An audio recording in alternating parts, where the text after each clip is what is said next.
Hello students, I am Praveen Jangir और आज के इस वीडियो में बेटा हम रेशनल और इर्रेशनल नंबर के बारे में डिस्कस करेंगे।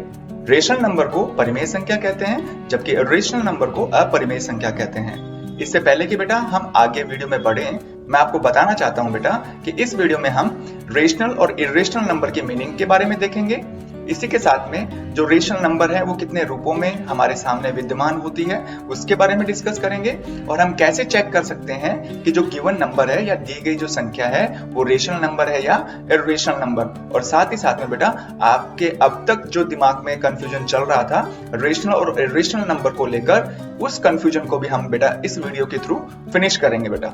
तो चलिए बेटा अब वीडियो शुरू करते हैं। तो देखिए बेटा, जैसा कि आपको अपनी स्क्रीन पर ये चार्ट दिख रहा है, तो एक्चुअल में जो भी नंबर हमें दिखते हैं ना बेटा उसको हम रियल नंबर कहते हैं और जो रियल नंबर है उसको हम दो पार्ट में डिवाइड कर चुके हैं, रेशनल नंबर और इर्रेशनल नंबर। तो बेटा रेशनल नंबर में कौन कौन सी संख्याएं आती हैं वो है बेटा natural number, whole number, decimal number, fraction number और इंटीजर बेटा।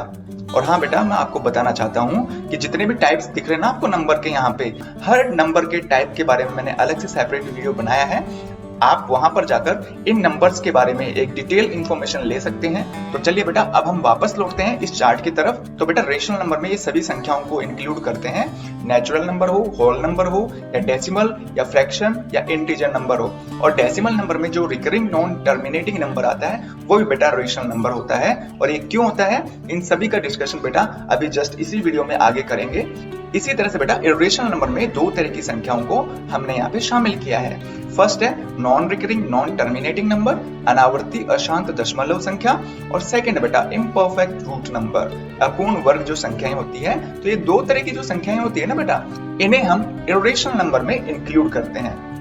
तो बेटा इस चार्ट के थ्रू हमने केवल ये समझने की कोशिश की है कि भाई कितने प्रकार की संख्याएं रेशनल नंबर में इंक्लूड होती हैं। और अब हम बात करेंगे बेटा कि वास्तव में रेशनल नंबर की मीनिंग क्या है या रेशनल नंबर किसे कहते हैं। तो जैसा कि बेटा आपको यहाँ पे डेफिनेशन नजर आ रही है, any number that can be written in the form of fraction like p upon q where q is not equal 0 is called rational number.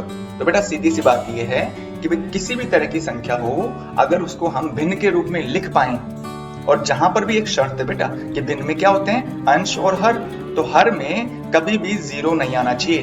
तो इस तरह की जो भिन्न होती है उसको हम क्या बोलते हैं बेटा, रेशनल नंबर बोलते हैं। अब इसको हम वन बाय वन करके डिटेल से एग्जांपल के थ्रू बेटा इसको समझेंगे। तो देखिए फर्स्ट एग्जांपल हमने नेचुरल नंबर का लिया। तो बेटा मैंने यहाँ पर सबसे छोटी नेचुरल नंबर ली है 1। तो बेटा ये रेशनल नंबर है क्या? मैं कहूंगा बेटा हाँ है, क्योंकि एक को हम 1/1 भी तो लिख सकते हैं बेटा, जहां पर p का मान 1 है और q का मान भी क्या है, 1 है। q का मान 0 तो आया ही नहीं ना, इसीलिए बेटा जो 1 या फिर यूं कह ले कि जो नेचुरल नंबर है ना सभी जो 1 से शुरू होकर अनंत तक जाती है उनको बेटा हम रेशनल नंबर में इंक्लूड करते हैं। इसी तरह से बेटा सेकंड देखें, होल नंबर। तो बेटा होल नंबर किससे शुरू होता है, 0 से। तो बेटा 0 क्या रेशनल नंबर है?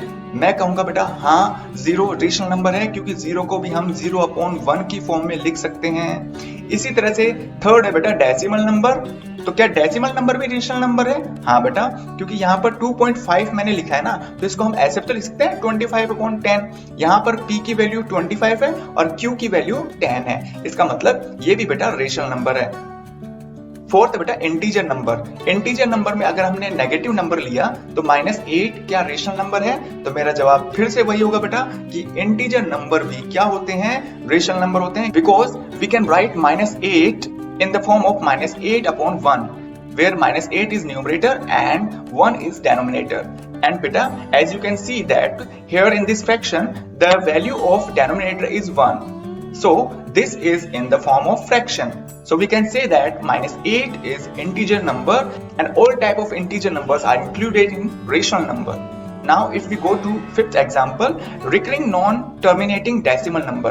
तो बेटा यहाँ पर आपको समझने की जरूरत है कि जो recurring non-terminating decimal number क्या होते हैं बेटा। तो बेटा मैंने recurring, non-recurring, terminating, non-terminating जो decimal के टाइप्स है ना, इनको मैंने विस्तार से एक वीडियो में अच्छी तरह से समझाया है। उम्मीद करता हूँ बेटा आप उस वीडियो को जरूर देखेंगे, लेकिन यहाँ पर मैं आपको इसकी मीनिंग बता देता हूँ कि एक्चुअल में recurring non-terminating decimal number क्या होते हैं। तो बेटा ऐसी सभी दशमलव संख्याएं जिसमें पॉइंट के बाद में में आने वाली जो डिजिट्स हैं या जो अंक है वो अपने आप को रिपीट कर सकते हैं, उनको हम recurring non terminating decimal number कहते हैं। और बेटा वो जो रिपीटिंग डिजिट्स है ना वो कंटिन्यूअसली चलती रहती है, आगे बढ़ती रहती है, कभी भी फिनिश नहीं होती है बेटा। तो अब सीधी सी बात है 0.333 ये जो है बेटा recurring non terminating decimal number है। अब इसे हम रेशनल नंबर क्यों कहेंगे? क्योंकि बेटा हम इसको फ्रैक्शन में चेंज कर सकते हैं और इसका फ्रैक्शन फॉर्म है बेटा 1/3। तो बेटा we can say that all type of recurring non terminating decimal numbers are also the part of rational number. Now beta, if we go to irrational number, then what is irrational number? For this purpose beta, first of all we have to understand the meaning of irrational number. Any number that cannot be written in the form of fraction is called rational number. तो बेटा ऐसी सभी संख्याएं जिसको कि हम fraction के रूप में नहीं लिख सकते। अब जैसे यदि हम एग्जांपल की तरफ देखें तो इसमें बेटा दो एग्जांपल मैंने लिखे हैं। फर्स्ट है non recurring non terminating decimal number का और सेकंड है बेटा इम्परफेक्ट स्क्वायर रूट नंबर का। तो फर्स्ट को यदि हम देखें ना तो यहाँ पे मैंने एग्जांपल में लिखा है बेटा 1.451612। तो बेटा ये जो है ना वो non recurring non terminating number है। इसका मतलब ये है बेटा कि पॉइंट के बाद में कोई भी डिजिट अपने आप को रिपीट नहीं करेगी और जो पॉइंट के बाद में आने वाले जितने भी डिजिट है वो अनंत रूप से आगे बढ़ते रहेंगे। तो फिर इस तरह की जो डेसिमल नंबर होती है बेटा वो अनडिफाइंड होती है और ना ही इसको हम फ्रैक्शन में चेंज कर सकते हैं। इसलिए बेटा ये जो non recurring non terminating decimal number होते हैं वो सारे बेटा इर्रेशनल नंबर होते हैं। इसी तरह से सेकंड है बेटा इम्परफेक्ट स्क्वायर रूट नंबर। तो बेटा ये इम्परफेक्ट स्क्वायर रूट नंबर क्या होते हैं? तो बेटा इम्परफेक्ट स्क्वायर रूट ऐसे नंबर होते हैं यदि जिनका हम स्क्वायर रूट निकालें तो जो भी नंबर हमें प्राप्त होगा बेटा वो इंटीजर नंबर में हमें प्राप्त नहीं होगा, वो केवल डेसिमल में ही प्राप्त होगा। एक्चुअल में बेटा इम्परफेक्ट स्क्वायर रूट को आगे सोल्व करने पर जो भी हमें डेसिमल प्राप्त होता है ना वो डेसिमल में बेटा क्या होता है? Non recurring non terminating decimal number. और इसलिए बेटा ये नंबर अनडिफाइंड होते हैं, मतलब आगे तक जाते रहते हैं, इनका कोई अंत नहीं होता। और साथ ही साथ में बेटा इम्परफेक्ट स्क्वायर रूट नंबर को हम फ्रैक्शन में चेंज नहीं कर सकते, इसलिए बेटा इम्परफेक्ट स्क्वायर रूट नंबर भी क्या होते हैं? इर्रेशनल नंबर होते हैं। तो बेटा उम्मीद है आपको इस वीडियो में रेशनल और इर्रेशनल नंबर के बारे में अच्छी तरह से पता चल गया होगा। अगर बेटा आपको ये सभी टॉपिक समझ में आ गए हैं, वीडियो में समझाई गई हर चीज आपको पसंद आ रही है, समझ में आ रही है, तो बेटा वीडियो को लाइक करिए। साथ ही बेटा अपने फ्रेंड्स में इस वीडियो को शेयर करना न भूलें। और यदि बेटा आप चाहते हैं कि इसी तरह के मैथ से रिलेटेड जो वीडियोस हैं आपकी स्क्रीन पर आते रहें तो बेटा इसके लिए आप मेरा चैनल सब्सक्राइब कर सकते हैं। थैंक यू बेटा।